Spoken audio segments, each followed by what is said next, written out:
చాలా చాలా బాధాకరం. ఒక పక్కన మేమందరం కూడా మళ్ళీ పూర్వ వైభవం వస్తుంది విశాఖ ఉక్కుకి. ఎందుకంటే టెక్నాలజీ చాలా మంచిది. ఆ టైంలో కట్టిన 4 ప్లాంట్లో కానీ ఒకసారి చూస్తే one of the best technology ఉన్న ప్లాంట్ ఇది. అలాంటి పరిస్థితుల్లో ఎందుకు ఇది జరిగిందనే బాధ మా అందరు కలిగింది.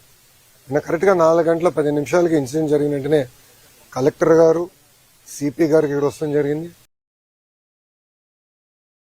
దాని తర్వాత గౌరవ హోంమంత్రి గారు, ఎంపీ గారు, మా పల్లా శ్రీనివాస్ గారు ఆయన వస్తాం జరిగింది. నిన్న తెలుసుకున్న వెంటనే రాత్రే కుమారస్వామి గారు వచ్చి సుమారుగా పొద్దున్న 2 వరకు మొత్తం చూసి తిరిగి ఆయన వెళ్తాం జరిగింది. వర్మ గారు కూడా ఇక్కడికి వస్తాం జరిగింది. గన్నబాబు గారు వస్తాం జరిగింది. ఎందుకంటే మా అందరు ఎన్డీఏ పైన ఉన్న బాధ్యత కేవలం కుటుంబాలని ఆదుకుంటాం కాదు, కార్మికులకి అండగా నిలబడాలి, కార్మికులకు భరోసా ఇవ్వాలనేది మా అందరి ఉద్దేశం. ఇప్పుడు 8 మంది చనిపోతాం జరిగింది. 6 హాస్పిటల్లో ఉన్నారు. దాంట్లో నిన్న కుమారస్వామి గారు కూడా వచ్చి అదనంగా 25 లక్షల రూపాయలు ఎక్స్గ్రేషియా ఆయన ప్రకటించారు. ఎప్పుడు లేని విధంగా కాంట్రాక్ట్ అయినా ఫుల్ టైం ఎంప్లాయీస్ అయినా వాళ్ళ ఇంట్లో పిల్లలు చదువుకున్న పిల్లలుంటే వాళ్ళకి పర్మనెంట్ ఉద్యోగం ఇస్తామని ఆయన హామీ ఇచ్చారు. వాళ్ళు నివసించాలనుకుంటే ప్లాంట్లోనే ఇల్లు ఉండేదాన్ని కూడా ఆయన ఇస్తా అన్నారు. ఇంతేకాకుండా పర్మనెంట్ ఎంప్లాయీస్కి చాలా స్పష్టంగా ఇంత రావాలనేది ఉంది నిబంధనలు. అది కూడా మేము రివ్యూ చేస్తున్నాం. దాంతోపాటు కాంట్రాక్ట్ ఎంప్లాయీస్ కూడా ఇంత ఇవ్వాలి, యాక్సిడెంట్ జరిగితే ఇంత ఇవ్వాలని చాలా స్పష్టంగా Visakha steel plant rule book లో ఉండడం జరిగింది. మేము ఇక్కడ వచ్చి కేవలం ఏదో చెక్ అందించే లేదానికి రాలేదు. ఆ కుటుంబాలకి శాశ్వతంగా అండగా నిలబడడానికి ఈరోజు ఎన్డీఏ ప్రభుత్వం అడిగేసింది. గతంలో ఎప్పుడు లేని విధంగా పర్మనెంట్ జాబ్ ఇస్తామని పెద్ద మనసుతో కుమారస్వామి గారు ఒక హామీ ఇచ్చారు. కేంద్రంలో ఉన్న సెక్రటరీ గారు ఇది ఎక్కడ లేదు కదా సార్ అంటే, అవసరమైతే నేను క్యాబినెట్ కూడా తీసుకెళ్తా, nothing to worry, I will get it done, నాది బాధ్యత. ఎందుకంటే ఆ కుటుంబాలకు మన అండగా నిలబడాల్సిన సమయం ఇదని ఆయన చెప్తాం జరిగింది. ఎక్కడ జరగలేదు. ఇప్పుడే గురువు గారు చెప్పినట్లు పిల్లలు కూడా చదువుకునే. ఎందుకంటే బాబు ఒక కార్మికుడికి 3 నెలల బాబు ఉన్నాడు. 3 నెలల బాబు. అందరూ బాధ కలిగింది. ఒకరు చదివితే రేపు పుట్టినరోజు. సో వాళ్ళందరూ కూడా కుటుంబాలకు అండగా నిలబడాలి. బాధ్యత మా పైన ఉంది. సో నేను కుటుంబాలను కలిసినప్పుడు కూడా చెప్పాను, రూల్స్ ప్రకారం కొంతమందికి ఎక్కువ వస్తుంది, నాకు ఎలాంటి డౌట్ లేదు, ఎంత ఉన్నా అంత ఇవ్వాలి.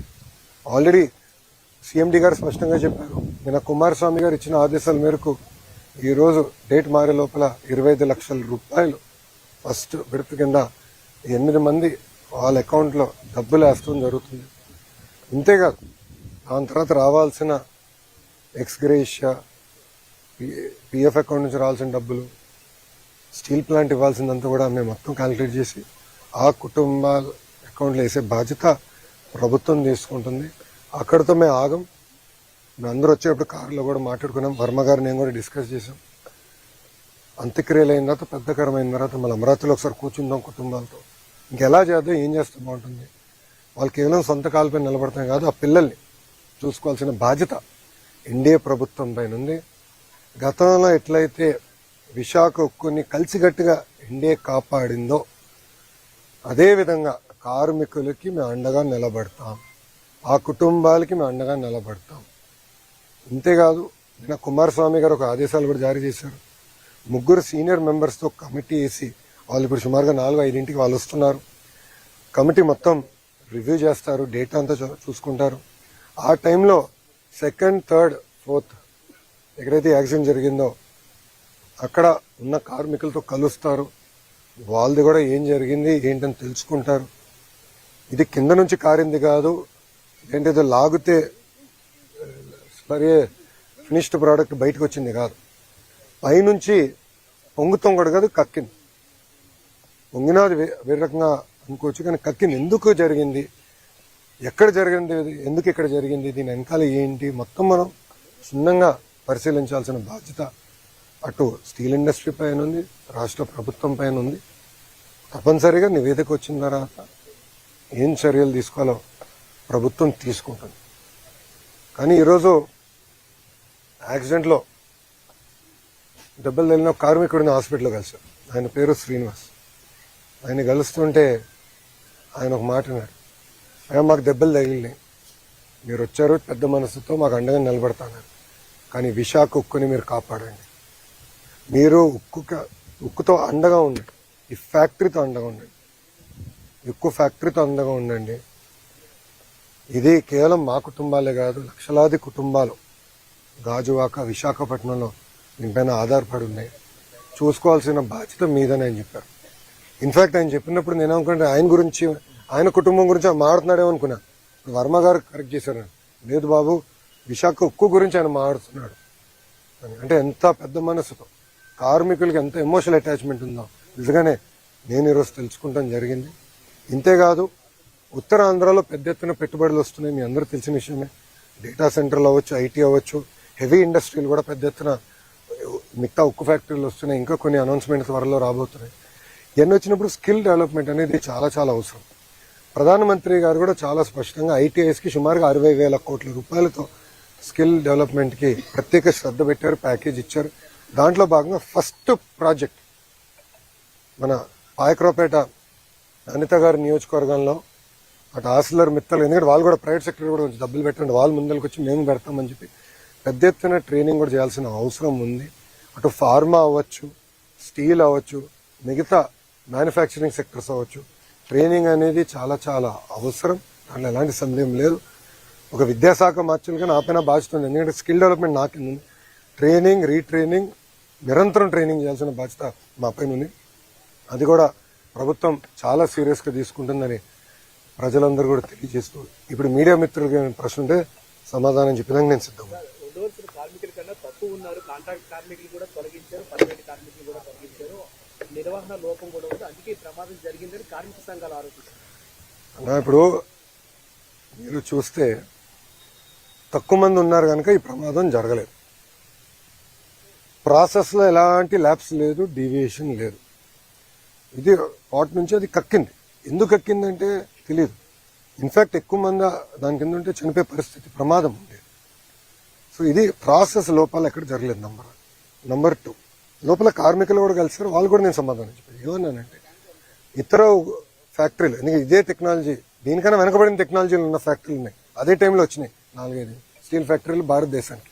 రష్యన్ టెక్నాలజీతో ఏర్పడిన factory, one of the best technology. In fact మనం హైదరాబాద్లో కట్టిన ఇల్లు, ఉండవల్లో ఇప్పుడు అమరావతిలో మేము కట్టే 2 ఇల్లు కూడా విశాఖ స్టీల్ వాడే కడుతున్నాం. ఎందుకంటే క్వాలిటీ బాగుంటుంది, స్ట్రెంత్ బాగుంటుంది, టెక్నాలజీ మంచిదని అందరం బలంగా నమ్ముతూ టెస్ట్ కూడా చూపిస్తుంది. సో అక్కడ ఎంతమంది ఉన్నారు, ఇక్కడ ఎంతమంది ఉన్నారు, కమిటీ మొత్తం క్షుణ్ణంగా పరిశీలిస్తుంది, చేసి తగిన చర్యలు మేము తీసుకుంటాం. ఇది ఇంకోసారి జరగకూడదంటే అది ఎందుకు కక్కిందనే తెలుసుకోవాలి. కింద ప్రాసెస్ లోపాలు జరిగితే మీరు అనేది కరెక్ట్, కానీ ఇక్కడ ప్రాసెస్ లోపం జరగదు. కెమికల్ రియాక్షన్ అంతా ముందల స్టేజ్లో జరిగిపోతున్నాయి. ఫైనల్ మెటల్ వచ్చి ఇక్కడ నుంచి ఒక క్యూబ్గా తయారయ్యి రన్నింగ్ ప్రాసెస్ జరుగుతుంది. దాని తర్వాత ఇంకా మిగతా ప్రోడక్ట్స్ తయారవుతాయి. సో ఇక్కడ ఎలాంటి కంటామినేషన్ జరిగేదానికి, కెమికల్ ప్రాసెస్లో తప్పు జరిగేదానికి లేదు. కానీ ఎందుకు జరిగింది, ఎలా జరిగింది, ఏమైంది అనేది తెలుసుకోవాల్సిన అవసరం అందరూ. అక్కడ పనిచేసిన కార్మికులకు తెలియదు. ఎందుకంటే 30 సంవత్సరాల నుంచి అక్కడనే పనిచేసిన వాళ్ళు అన్నారు, సార్ మొదటిసారి జరుగుతుంది. సెక్షన్ ఇన్ఛార్జ్ 92 నుంచి పనిచేస్తున్నారు, ఆయన ఎప్పుడు చూడలేదు. సో ఎక్స్పర్ట్స్కే తెలియదు ఇది ఇక్కడ పనిచేసిన కార్మికులకి పర్యవేక్షణలో ఉన్న లీడర్షిప్ కూడా తెలియదు. అందుకే ఎక్స్పర్ట్స్ వస్తున్నారు. ఎక్స్పర్ట్స్ వస్తే వాస్తవాలు తెలుసుకుంటాం, తగిన చర్యలు తీసుకుంటాం. అది అన్న మీరు ఒకటి 4 గంటల 10 నిమిషాలకి జరిగింది. ఇక్కడ ఉన్న 8 అంబులెన్సెస్ కూడా ఇమ్మీడియట్గా వెళ్ళినాయి. వాళ్ళందరినీ ఇమ్మీడియట్గా తరలిస్తాం జరిగింది. ఇది ఆసుపత్రులకి ఇమ్మీడియట్గా తరలిస్తాం కూడా జరిగింది. ఇంతేకాకుండా కలెక్టర్ గారు వచ్చారు, సిపి గారు వచ్చారు, హోంమంత్రి గారు వచ్చారు, ఎంపీ గారు వచ్చారు, ఎమ్మెల్యే గారు వచ్చారు, అందరూ వచ్చారు. ఇప్పుడు కుమారస్వామి గారు నేను రాత్రి వచ్చారు సార్. జరిగిన 12 hours కూడా జరగల. 4 గంటల 10 నిమిషాలు జరిగితే ఆయన సుమారుగా 10 కల్లా దిగారు. 6 గంటల్లో కుమారస్వామి గారు స్వయంగా వచ్చారు. నేను నిన్న సాయంత్రం వచ్చాను రష్యా నుంచి. ఈరోజు ఉప ముఖ్యమంత్రి గారు వచ్చారు. ఎందుకంటే ఇక్కడ ఒకటండి, ఎక్స్గ్రేషియా ఇచ్చేదానికో ప్రకటించడానికి కేవలం అదొకటే కాదు మా బాధ్యత. కుటుంబాలను ఆదుకోవాలి, కార్మికులతో అండగా నిలబడాలి, ఏం జరిగిందో మేము తెలుసుకోవాలి, రాబోయే రోజుల్లో ఎలా ప్లాంట్ని ముందలు తీసుకెళ్ళాలి, ఇలాంటిది మళ్ళీ జరగకుండా చూసుకునే బాధ్యత మా అందరిపైన ఉంటుంది. సో దానికే మేము అందరూ వచ్చింది. అదేనండి. స్టీల్ ప్లాంట్ పరిరక్షించాలంటే క్యాపిటల్ మైన్ అనేది ఇంపార్టెంట్, దానికోసం కృషి చేయాలంటారు కార్మిక సంఘాలు. సార్ మీరు మళ్ళీ ఒకే మాట అంటున్నారు, కార్మిక సంఘాలు అంటున్నారు. ఒక విషయం చెప్తున్నా, విశాఖ ఉక్కుని కాపాడుకుంది మేము. గతంలో ఎప్పుడన్నా క్యాప్టివ్ మైన్ ఉందా? విశాఖ ఉక్కుకి క్యాప్టివ్ మైన్ ఎప్పుడన్నా ఉందా? ఈ రోజు కూడా ఇక్కడికి వస్తున్న ఉక్కు ఫ్యాక్టరీలు అన్నిటి కూడా స్లర్రీ పైప్ లైన్ ద్వారా రా మెటీరియల్ ఎన్ఎండిసి టైప్తో వస్తున్నాయి. మార్కెట్ ప్రైస్ ఇది ప్రైవేట్ సెక్టర్ కానీ ఎవరికైనా కానీ మార్కెట్ ప్రైస్. ఈరోజు మేము కారులో వస్తుంటే ఒక ప్రతిపాదన వచ్చింది, స్లరీ పైప్ లైన్ నుంచి విశాఖ ఉక్కు కూడా ఇవ్వాలి. కానీ దాని గురించి ఏనాడు ఏ కార్మిక సంఘ నాయకుడు మాట్లాడరే. కార్మికులు మాట్లాడుతున్నారు. నన్ను అడిగారు కార్మికులు, అన్న మీరు దీన్ని కూడా స్లరీ పైప్ లైన్ వేస్తే బాగుంటుంది నన్ను అడిగింది ఒక పని చేస్తున్న కార్మికుడు. తప్పనిసరిగా చేద్దాం, 100% చేయాలి. దానికి ఎక్కువ మనకి రైల్వే సైడింగ్ అన్ని కూడా ప్రాబ్లం లేదు. మనకి స్లరీ పైప్ లైన్ కూడా తీసుకొచ్చే బాధ్యత ప్రభుత్వం తీసుకుంటుంది. ఇది ఇప్పుడు మీరు చూడండి, ఇదే స్టీల్ ప్లాంట్ లాభాల్లోకి వెళ్ళింది, అద్భుతంగా చేసింది. సుమారుగా 10,000 కోట్ల ఎఫ్డి ఉండేది ఒక దశలో. తర్వాత కాంగ్రెస్ వాళ్ళు వచ్చారు. ఇదే ఇప్పుడున్న కార్మిక సంఘ నాయకులు కొంతమంది కాంగ్రెస్ వాళ్ళు ఉన్నారు, వాళ్ళని అడుగుతున్నా, మీరు డబ్బులు తీసుకెళ్లి వేరే రాష్ట్రాలు ఖర్చు పెట్టారు. బరేలి అక్కడ ప్లాంట్ పెట్టుకోరు, అక్కడ పెట్టదు అన్నట్లు మీరు డబ్బులు పెట్టచ్చు కదా స్వామి. విశాఖకు డబ్బులు తీసుకెళ్లి పెట్టారు. తర్వాత జరిగిన పరిణామాలు మీకు తెలుసు, నష్టాల్లో కూరుకుపోయింది. 15,000 కోట్లు, ₹1 ₹2 కాదు. ఇది కేవలం కార్మికుల డబ్బులే కాదు, అందరి డబ్బులు. భారతీయులు అందరూ వాళ్ళు పన్ను కడితే కదా ఇది తీసుకొచ్చి పెట్టాము.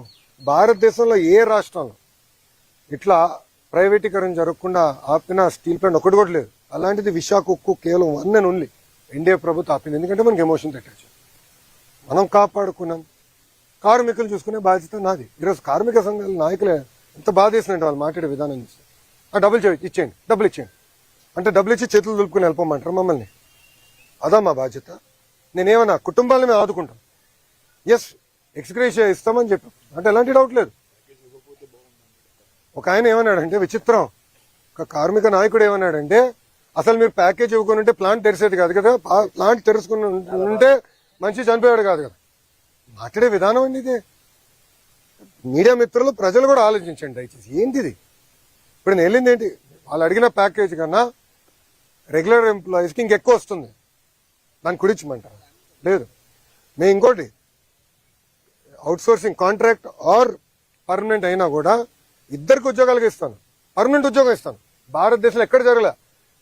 పెద్ద మనసుతో కుమారస్వామి గారు సెక్రటరీ గారితో పోరాడి తీసుకొచ్చిన, నా ఒక నిమిషం నేను ఇవ్వాల్సిన అవసరం కూడా ఆయన పోరాడి తెచ్చినాడు. అది ఎన్డీఏకున్న చిత్తశుద్ధన. సో మేము ఇక్కడ కేవలం ఏదో డబ్బులు ఇచ్చేసి చేతులు దుప్పుకుని వెళ్ళాక రాలేదు. ఆ కుటుంబాన్ని అండగా ఉంటాం. మొత్తం అంత్యక్రియలు అయిన తర్వాత, పెద్ద కర్మైన తర్వాత కుటుంబాలు మేము కలుస్తాం. వాళ్ళ పిల్లల్ని చూసుకోవాల్సిన బాధ్యత కూడా మా పైన ఉంది. We understand that commitment. ఇప్పుడు ఎల్జీ పాలిమర్ ఇష్యూ తీసుకుందాం. ఎల్జీ అనే సంస్థ డబ్బులు పెట్టాల్సింది ట్రస్ట్లో. ఎన్డీఏ ప్రభుత్వం వచ్చేవరకు అది జరగలేదు. ఇప్పుడు ఎవరైతే మాట్లాడుతున్నారో వాళ్ళందరినీ ప్రశ్నిస్తున్నా. ఎల్జీ మేము ఎన్డీఏ ప్రభుత్వం వచ్చినంత వరకు ట్రస్ట్లో పెట్టాల్సిన డబ్బులు వాళ్ళు పెట్టలా.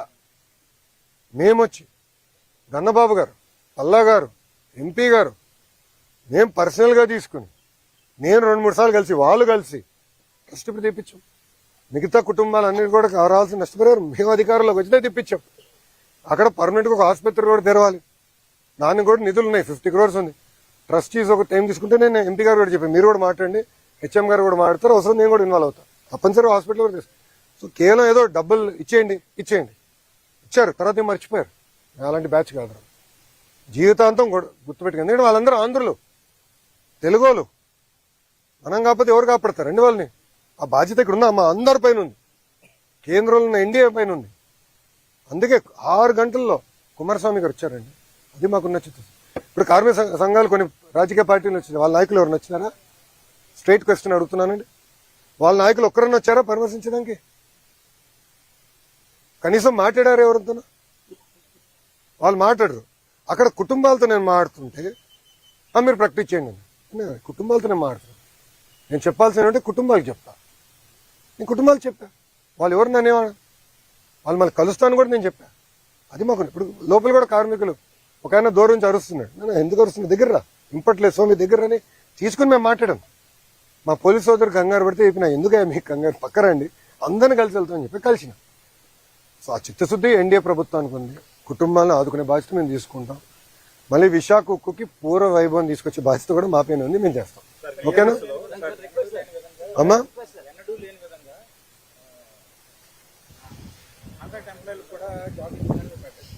కానీ నిన్న బాధిత కుటుంబాలు ఏవైతే ఉన్నాయో మాకు నమ్మసత్యంగా లేవు, కట్టేస్తారు, వెళ్ళిపోతారు. కానీ నా రిటర్న్ ఎవరు చెప్పారండి? ఒక నిమిషం అన్నా, మీరేమనుకోపోతే 1 సెకండ్ అన్నా. ఐఎమ్ సారీ కానీ హాఫ్ నాలెడ్జ్ తో మనం ఆడకూడదు, కంప్లీట్ నాలెడ్జ్ తో లెట్ us డిస్కస్. ఓకే, ఈరోజు ఎవరు వచ్చారండి ఇక్కడికి? ప్రతిపక్ష 90 days 90 days day to time గుర్తుపెట్టుకో, 90 days చేసి చూపిస్తాం. థ్యాంక్ యూ నాన్న. అన్నా మీరు నాకు టార్గెట్ పెంచదు, ఆయన చెప్తున్నా 90 days చేసి చూపిస్తాం. 90 days మేము చేసి చూపిస్తాం. నేనే ఫస్ట్ నుంచి 90 days చెప్పినా కదా, ఇబ్బాలు కొంచెం కంగారు పెడుతున్నాడు. నేను చెప్పా, నువ్వు చెప్పిన తర్వాత వెనకాడ ఇది కూడా ఓకేనా.